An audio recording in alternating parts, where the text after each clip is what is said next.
Are we crazy? Are we out of our minds? Or are we just mentally screwed? The other day on my way home, I stopped by a local fair and I realized something. I guess I just never paid attention before, but so this fair had everything the usual fair has, except for one thing. And this fairs just haven't had this one thing for a long time, but I guess I just never realized or looked for it or thought about it. But fairs don't have kissing booths anymore. It's kind of crazy that fairs used to actually have kissing booths. Could you imagine that in today's world? There would need to be a whole section of the fair just with booths, because you'd be required to have like a billion different booths just for all the letters and genders and races. Oh my. And what if you were one of the people that worked in the booth? You're really kind of rolling the dice with who shows up on that line. Like, what if like a dirty crackhead gets on that line? I'm sorry. That was insensitive of me. I didn't mean to say dirty crackhead. What if a freebase connoisseur got on that line and you didn't want to kiss them? Could you get canceled or shamed or in trouble? Most people don't know the full origin story behind the kissing booth. Well, have I got a treat for you today? I was able to find a 100-year-old with dementia who gave me all the details. You see, back in the day, the only things they really had at fairs were rides, a dunk tank, and guess how many marbles in a jar. And if you received a request in the mail asking for you to volunteer at the fair, but specifically to be in the dunk tank, that was the town's passive-aggressive way of saying, we don't like you. It was usually like a gym teacher or a principal or that creepy guy, Carl, who never really left his house, you know? By the way, I've never met a kid named Carl.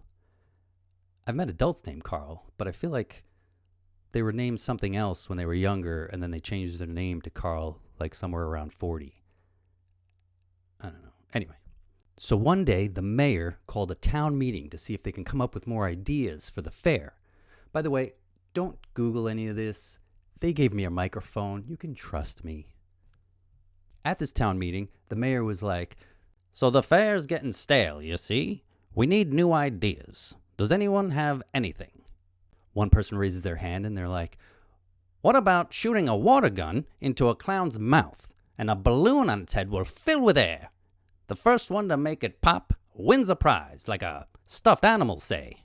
The mayor was like, brilliant, write it up. Anyone else? Another person raises their hand and they're like, what about tossing some rings onto the neck of a bottle? First one to get all the rings on wins a prize, like a goldfish in a bag. The mayor's like, well, who doesn't love a goldfish in a bag? But it might get a little expensive, so maybe we can get the local pet shop to donate all their sick ones. No one will be the wiser. Brilliant, write it up. Then at that moment, from the back of the room, creepy Carl chimes in. I have an idea. Yes, Carl, what is it? How about we build a box? And then we put a girl in that box. And then boys will line up to kiss her. We can call it a kissing box. The room went silent.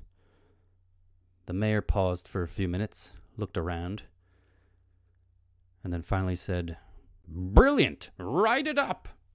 But I think it would be more inviting if we changed the word box to booth. And in that moment, changing the word box to booth was the very beginning of word sensitivity. Don't Google it. Trust me. Don't Google it. As soon as the meeting was over, word spread quickly throughout the town, like an STD on college campus. Kids were excited to get home quickly to tell their parents. Father, I volunteered to be in a kissing booth at this year's school fair. And the father's like, that's my boy. I'm so proud of you, son. You'll be a man before you know it. Then moments later, the daughter runs in the room and she's like, Father, I just volunteered to be in the kissing booth at this year's school fair. And the father was like, why? Why would you do this to the family? And the daughter was like, what's this, Father? I thought you'd be excited for me. You used to be my little girl. Now you're nothing but a dirty streetwalker. Father, what's a streetwalker? I won't let you stay here and spread your diseased ways. Leave this house at once. You're a disgrace to the family. Anyway, son, did I mention how proud I am of you for volunteering for that kissing booth? When the day gets closer, feel free to borrow any of my cologne or Banaka. Hopefully you'll have a long line in front of that kissing booth. And at that moment was the beginning of double standards between men and women. Don't fact check that with AI, just trust me. So that week in school, the excitement of the fair coming up was all the buzz. The school board was asking what other senior students wanted to volunteer for the fair and for the booth. There was always that one girl who would immediately volunteer for the booth that none of the guys wanted in the booth. She usually had a name like Bertha. We all know Bertha. She's like, I'll do it. But then the popular girl, Cindy, would hear that Bertha was doing it, so she'd be like, I'll do it too, whatever. Ew. Then, on the day of the fair, Cindy would have a long line of boys in front of her booth. But Bertha would only have one. I bought all the tickets for your booth, Bertha. Carl never did get to kiss Bertha that day. Right before their lips met, Carl was intercepted by the local sheriff's department. Carl was taken into custody on evidence that while he was working at the local pet shop, he was poisoning all the goldfish. The mayor denied any involvement. When the sheriff's department raided Carl's home, in the attic, they found a large mock-up of the town made completely of Legos. But the disturbing part was that none of the Lego people had arms.